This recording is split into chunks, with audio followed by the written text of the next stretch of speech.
Video transformation का है। तो फर्स्ट ऑफ ऑल हम जानते हैं ट्रांसफॉर्मेशन होता क्या है। इन सब चीज़ें कर ली, अब आप एंटर करते हो जिम के अंदर।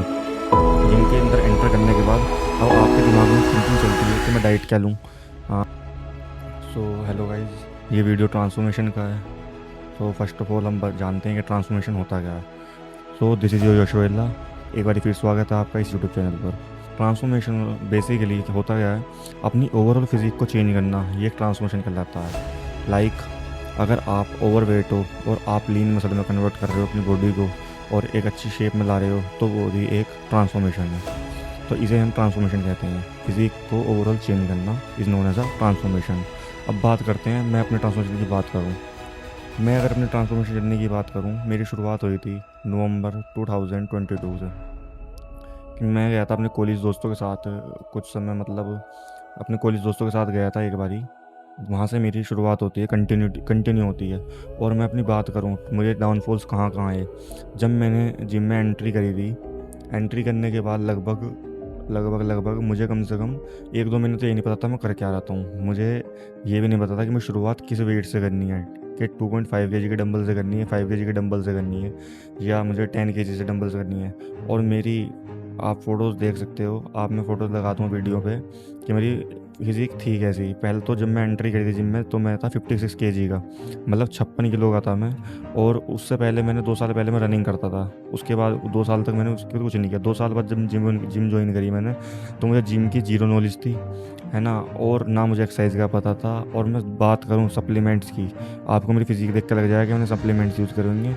यहाँ तक कि मैंने सप्लीमेंट्स भी 1 साल तक, मतलब 7 to 8 मंथ तक यूज़ नहीं करे थे।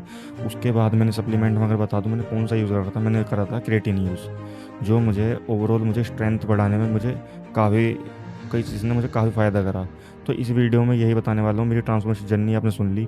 तो अगर आप भी ट्रांसफॉर्मेशन करना चाहते हैं, एक स्किनी गाय से एक बल्क पे, एक अच्छी खासी फिजिक पे जाना चाहते हो अपने सब मसल साइज़ के साथ। अभी तो मेरे डाउनफॉल चल रहा है, बिकॉज अभी मैं इतना प्रॉपर डाइट नहीं ले रहा अपनी, क्योंकि मेरे नेक्स्ट मंथ से सेमेस्टर है। सो इसलिए मैं आपको बताता हूँ आपको करना क्या है। बेसिकली पहली आती है आपको कंटिन्यूटी ज़रूरी है। अगर आप एक बिगिनर हो, आपको जिम जाने शुरुआत नहीं की है, अभी कुछ नहीं करा आपने, तो आप शुरुआत कर सकते हो होम वर्कआउट से, जिसमें आपका पुशअप्स और जिसमें आपका पुलअप्स और दंड बैठक, हनुमान दंड और योगा, इतनी सारी चीज़ें हैं जो आप होम वर्कआउट यूज़ कर सकते हो, है ना। डंबल से भी आप वर्कआउट कर सकते हो, डंबल अपने घर पर लाकर। और मैंने भी ऐसी शुरुआत करी थी। तो बात कहाँ से आती है, अब आपने सब चीज़ें कर ली, अब आप एंटर करते हो जिम के अंदर। जिम के अंदर एंटर करने के बाद अब आपके दिमाग में थिंकिंग चलती है कि मैं डाइट क्या लूँ। हाँ, मुझे डाइट का 0% नॉलेज है, मुझे भी नॉलेज परसेंट जीरो था। मुझे ये नहीं पता था मैं क्या खाऊंगा और मैं कैसे अपनी बॉडी बनाऊंगा, ओवरऑल मुझे नहीं पता था। देन उसके बाद जब मेरी शुरुआत हुई, फर्स्ट डे मुझे कुछ नहीं पता, मैंने गया, मुझे जो नहीं पता, मैंने उठाया सीधा 5 kg का डंबल उठाया, जो मुझे मतलब नॉर्मल लग रहा था उस समय, क्योंकि मेरे माइंड में कुछ बात नहीं थी कि मुझे 2.5 का डंबल ही शिफ्ट करना है, पहले ये शुरुआत करनी है। मुझे शुरुआत का कुछ नहीं पता था। फिर शुरुआत होती है डाइट। आपको डाइट लेनी कैसे है, आपको 4 to 5 टाइम्स अपनी डाइट को मेंटेन करके रखना है, अगर आप कॉलेज स्टूडेंट हो तो भी, और आप कॉलेज स्टूडेंट नहीं हो तो भी। शुरुआत होती कैसी है, एकदम शुरुआत में आपको हैवी डाइट नहीं लेनी है कि 10 एग्स ले लिए या मिल्क ले लिया बहुत सारा, या हाई क्वांटिटी में कर्ड ले ली, तो उससे कुछ नहीं होने वाला। मैंने एक डाइट प्लान लेकर रखा है, मतलब अगर आप शुरुआत करते हो तो आप इस चीज़ से शुरुआत कर सकते हो। तो डाइट प्लान में आपका ब्रेकफास्ट में आपको बताता हूँ, आप 4-5 चीज़ ऐसी ले सकते हो जो आपको दिक्कत नहीं करेंगी, ठीक है ना। डाइजेशन भी आपको और अच्छा होगा। पहले आप में आता है बन।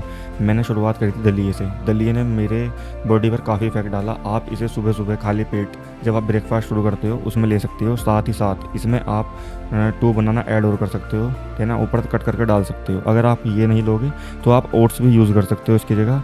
और आपको करना क्या है, रात को सोने से पहले आपको सोक्ड चना लेना है। सोक्ड चना मीन्स मतलब रात को चने को भिगो के रखना है, काले चने जो आते हैं, और उसे आप बाद में खा सकते हैं, मतलब आप ब्रेकफास्ट के बाद खा सकते हैं 1 to 2 आवर्स के गैप में। देन उसके बाद आता है लंच। आप कॉलेज जाते हो, आपको 3 to 4 लंचेस की तो ज़रूरत पड़ेगी, जिसमें आपका राइस और कर्ड का कॉम्बिनेशन बहुत अच्छा हो सकता है। 100 ग्राम पनीर आप ले सकते हो। पनीर का मैं आपको बता देता हूँ रूल। पनीर का ये रूल होता है, अगर आप पनीर लेते हो तो उसको डाइजेशन करने में बहुत ज़्यादा टाइम लगता है। उसे मतलब बहुत चीज़ें रिक्वायर्ड होती हैं डाइजेशन के लिए, 6 to 7 आवर्स डाइजेशन में लग जाते हैं। तो आप पनीर को इस तरह लें, लंच में लिया, आफ्टरनून में लिया। आफ्टरनून में आपका बेनिफिट है, आप जब तक जिम जाओगे आपको डाइजेस्ट हो चुका होगा। और देन उसके बाद आप लंच के बाद 1 to 2 PM के बाद आप लंच लो। उसके बाद लोगे 3 से 4 PM के बीच में आप आता है चना, ठीक है ना, रोस्टेड चने आते हैं, वो आप ले सकते हो। 100 ग्राम 50 ग्राम्स ले सकते हो, वो आपका अच्छी खासी मात्रा प्रोटीन पूरा आपको कर देगा। और साथ ही साथ अगर आप लंच थोड़ा और बढ़ाना चाहते हैं, क्योंकि राइस और कर्ड का कॉम्बिनेशन ऐसा है वो जल्दी ख़त्म हो जाता है, ऐसे कोई दिक्कत नहीं आती, कार्ब्स लोडिंग अच्छी हो जाती है एंड ओवरऑल एनर्जी आपको बहुत अच्छी मिलती है, ठीक है ना। अब आती है आपकी, आप दाल यूज़ कर सकते हो, चपाती यूज़ कर सकते हो। अब आती है प्री वर्कआउट की बात। अब बच चुके हैं आपके लिए, मान ली 5 बज चुके हैं। 5 बजे आपको करना क्या है, प्री वर्कआउट मील में बॉइल्ड पोटैटो होते हैं, बॉइल्ड पोटैटो लेने हैं, उसे थोड़ी सी दही के साथ, कर्ड के साथ 50 ग्राम ऑफ कर्ड ले सकते हो उसके साथ, और 2 बॉइल्ड पोटैटो ले सकते हो। उसका कॉम्बिनेशन आपके लिए बहुत अच्छा रहेगा, और उसमें काला नमक ज़रूर डालना, बहुत अच्छा काम करेगा आपके लिए, कॉम्बो अच्छा है।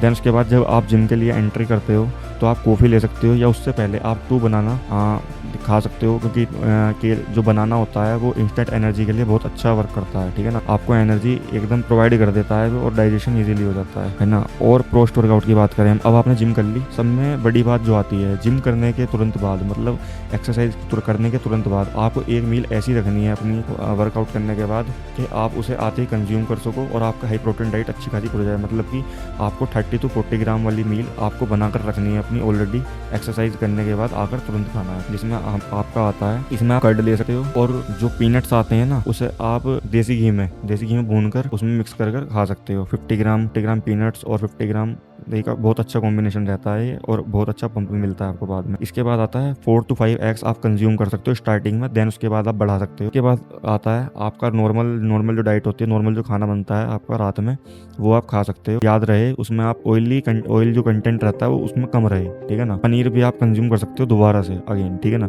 और जब आप रात हो जाती है तो रात को आप 500 ml मिल्क, मतलब आधा किलो मिल्क, दूध जिसे कहते हो आप, बफेलो मिल्क ले सकते हो, ठीक है ना। तो ये आपका शुरुआत में बहुत अच्छा काम करेगा। अब बात आती है मेरी, अब मैं इस समय मेरा जो डाउनफॉल जो चल रहा है वो मेरा नेक्स्ट मंथ सेमेस्टर हो जाएगा, देन उसके बाद मैं आपको स्ट्रेंथ दिखाऊंगा होती है क्या है। क्रिएटिन लेने के बाद जो मुझे स्ट्रेंथ दिखी थी अपनी, काफ़ी अच्छी दिखी थी, और नॉर्मल स्ट्रेंथ से तो काफ़ी अच्छी थी। मतलब जहाँ मैं 50 kg 60 kg की बेंच प्रेस परफॉर्म कर रहा था, वहाँ मैंने 80 kg 90 kg तक मैं लेकर चला गया था। अब तो फिलहाल मैं क्रिएटिन भी कंज्यूम नहीं कर रहा, मेरी स्ट्रेंथ तो लगभग काफ़ी अच्छी है, बट मैं अपनी फिजिक को खो चुका हूँ। इसे मैं जल्दी अपनी फिजिक को जल्दी से मेंटेन करूंगा। अब विंटर्स में काफ़ी अच्छा बल्क होता है, तो मैं उसे ही फॉलो करना अच्छा मानता हूँ। तो आज की वीडियो में बस यही था, मेरी ओवरऑल ट्रांसफॉर्मेशन का मतलब आपको बता दिया। अपनी फिजिक को चेंज करना यही एक ट्रांसफॉर्मेशन है।